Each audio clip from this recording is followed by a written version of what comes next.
اب جو 10 محرم کا جو روزہ ہے، جب نبی اکرم صلی اللہ علیہ وسلم نے اس کا حکم دیا تو آپ کو بتایا گیا کہ اس دن جو ہے یہود اور نصارہ بھی روزہ رکھتے ہیں، ٹھیک ہے؟ تو نبی اکرم صلی اللہ علیہ وسلم نے فرمایا کہ ان کی مخالفت میں ہم پھر 2 روزے رکھیں گے۔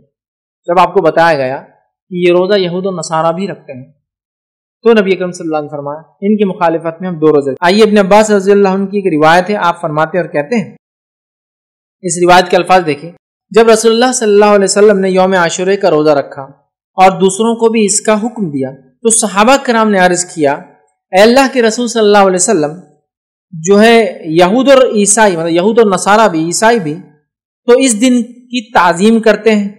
تو اللہ کے رسول صلی اللہ علیہ وسلم نے فرمایا، اگر اللہ نے چاہا تو میں آئندہ برس ہم، مطلب اللہ نے چاہا تو ہم یا ہم لوگ یا میں آئندہ برس جو ہے 9 محرم کا روزہ بھی رکھیں گے۔ ابن عباس رضی اللہ عنہ فرماتے اور کہتے ہیں کہ نبی اکرم صلی اللہ علیہ وسلم آئندہ سال آنے سے قبل ہی انتقال کر گئے۔ جب آپ نے یہ حکم دیا کہ عاشورہ کا ایک روزہ پچھلے 1 سال کے گناہ کفارہ ہے تو آپ کو بتایا گیا اس دن کی تعظیم تو یہود و نصارہ بھی کرتے ہیں، جوز اینڈ کرسچنز بھی کرتے ہیں، تو آپ نے کہا ان کی مخالفت میں ہم 1 نہیں 2 روزے رکھیں گے۔ اب ان کی مخالفت کی بات کیوں ہو رہی ہے؟ اس لیے کہ یہود و نصارہ نے اپنی کتاب کی مخالفت کی، اللہ کی مخالفت، اس لیے نبی اکرم صلی اللہ علیہ وسلم نے آخری نبی نے ان کی مخالفت، دشمنی سے نہیں، لوگ بولتے ہیں دشمنی سے نہیں، کیونکہ انہوں نے اللہ سے دشمنی، اللہ کے احکامات کو نہیں مانا، پیدا کرنے والے کے حکم کو نہیں مانا، اس لیے ہم ان کی مخالفت، ورنہ کوئی دشمنی نہیں اس کے، سمجھ رہا؟ تو آپ نے ان کی مخالفت کیا، تو آپ نے کہا کہ انشاءاللہ عزیز اگر میں زندہ رہا تو آنے والے سال کون سا روزہ رکھوں گا؟ 9 کا رکھوں گا۔ تو پتہ چلا ہمیں کون کون سے روزے رکھنا ہے اب؟ 9 اور 10، مطلب 9 اور 10، 9th اور 10th آف محرم کو ہم کو 2 روزے رکھنا ہے، اور یہ 2 روزے 1 سال کے گناہ کا کفارہ ہے پچھلے، اور ذوالحجہ کی 9 تاریخ کا روزہ وہ 2 سال کے گناہ کا کفارہ جو گزرا، اور جو ہے مطلب 1 روزہ 2 کا کفارہ، یہ 2 روزے 1 کا کفارہ ہے جو گزرا ہے، ٹھیک ہے؟ چلیے، تو یہ بھی پتہ چل گیا کہ ہم کو عاشورہ کا روزہ رکھنا ہے۔ نبی اکرم صلی اللہ علیہ وسلم رکھا، صحابہ رکھتے تھے، سب رکھتے تھے، بچوں کو رکھاتے تھے، اور مخالفت میں یہود و نصارہ کی 2 روزے ہم کو رکھنا ہے، مطلب 10 کا تو رکھنا ہی اور 1 اضافہ کرنا ہے۔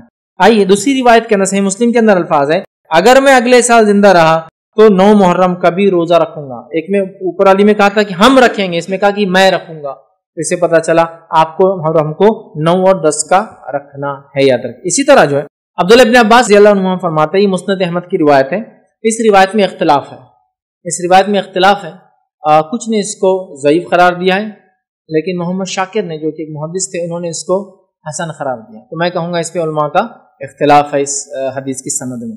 بہرحال اختلاف کا آپ فائدہ اٹھانا چاہے تو بہرحال لے سکتے ہیں۔ اس حدیث کے الفاظ کیا سنی؟ مسند احمد کی روایت ہے، اور بھی یہ روایتیں اور بھی الفاظ سے آتی، مطلب اور بھی حدیثوں کی کتاب موجود ہے۔ روایت کے الفاظ ہے، عاشورے کے دن کا روزہ رکھو لیکن یہود کی مخالفت بھی کرو، لہٰذا 1 دن پہلے یا 1 دن بعد رکھو، لہٰذا 1 دن پہلے یا 1 دن بعد رکھو۔ تو میں یہ کہوں گا کہ جو 9-10 کا نہ رکھ سکے تو وہ کون سا رکھے؟ 10 اور 11 کا، لیکن افضل کون سا ہے؟ 9 اور 10، کیونکہ یہ روایت میں اختلاف ہے، اس کی صحت میں، اس کی سند میں، کہ یہ ضعیف ہے یا حسن ہے، اس میں اختلاف ہے، دونوں رائے علماء کی، بٹ افضل کیا ہے؟ 9 اور 10۔ 9 اور 10 نہیں ہو سکا تو پھر نیکسٹ فیز میں 10 اور 11 کے لیے ہم جائیں گے، 10 اور 11 کے لیے جائیں گے، لیکن افضل 9 اور 10 ہے، یہ بات واضح ہونی چاہیے آپ لوگوں کے ذہن میں۔ چلیے آگے بڑھتے ہیں۔ اب کسی وجہ سے یہ 2 روزے آپ نہیں رکھ سکے اور آپ کو صرف 10 کا روزہ مل گیا، مطلب آپ 9 کا بھی نہیں رکھ پا رہے اور 11 کا بھی نہیں رکھ پا رہے کسی بھی وجہ سے، تو کیا ہم 1 روزہ رکھ سکتے ہیں؟ یہ تو ہاں، یہ خالی 1 روزہ بھی رکھا جا سکتا ہے انشاءاللہ، اس میں کوئی مسئلہ نہیں ہے، یاد رکھیں۔ کسی وجہ سے اگر آپ 1 روزہ ہی رکھ پائے تو بھی یہ کافی ہے۔ بہت سارے لوگوں کی غلط فہمی ہے کہ اگر 9-10 یا 10-11 کا روزہ نہیں ہوا، نہیں رکھ پائیں گے تو پھر 10 کا روزہ بھی وہ ڈراپ کر دیتے ہیں۔ کیا کرتے ہیں؟ غلطی کیا ہوتی ہے؟ وہ بولتے ہیں اب 9 کا نہیں ہو رہا اور 11 کا بھی کسی وجہ سے نہیں ہو رہا تو 10 بھی کیا کرتے ہیں؟ چھوڑ دیتے ہیں۔ ایسا کرنا غلط ہے۔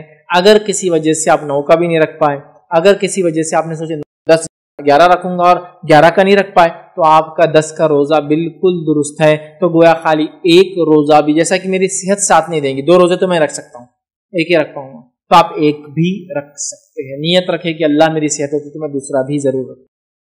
یا کسی عورت نے نیت کی کہ 10 اور 11 کا رکھیں گی، سمجھو کسی وجہ سے، ٹھیک ہے، اور ہوا یہ کہ 10 کو تو روزہ رکھ پائی اور 11 کو وہ ناپاک ہو گئی، وہ بھی کوئی مسئلہ نہیں.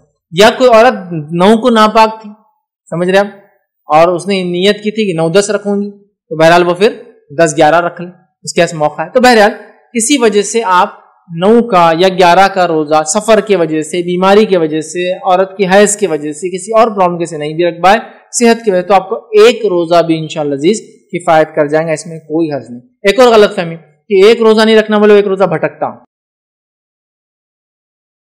اس کی کوئی دلیل نہیں ہے کہ ایک روزہ بھٹکتا، ایسا کچھ بھی نہیں بولے جوڑی دار لگتا، بہت کامن مسکنسپشن ہے.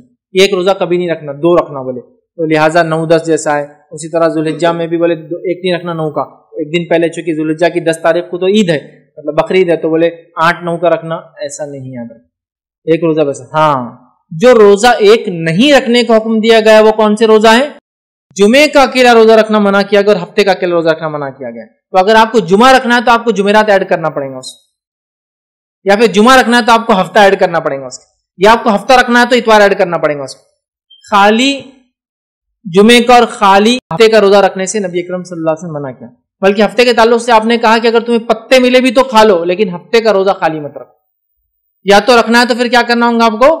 روزہ اٹیچ کرنا ہوگا، ایک وہ جمعہ اور ہفتہ ہے، نہ کہ کوئی اور دن. تو لہٰذا کسی وجہ سے آپ ایک بھی روزہ رکھیں تو انشاءاللہ اس میں کوئی حرج نہیں. ٹھیک ہے. اسی طرح